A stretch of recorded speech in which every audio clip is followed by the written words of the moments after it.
Huh?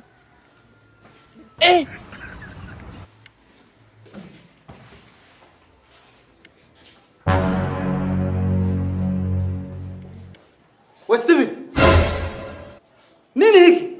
Vipi linakuzuia kufundisha au? Unasemaje Steven? Upuuzi gani unazungumza?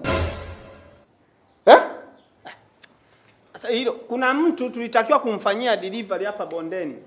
Anasema mazishi ni saa 10. Sasa sisi tunataka tusome kidogo. Ikifika saa 9 tukuombe ruhusa tumpelekee. Halina shida, ticha, endelea kufundisha. Wanani? Naam. Hivi unamsikiliza vizuri mwenzako anachokizungumza? Mmelitoa wapi hili? Sasa kwani kuna shida gani mwalimu? Siliko tupu hilo. Mnalizarau tu huo mningi.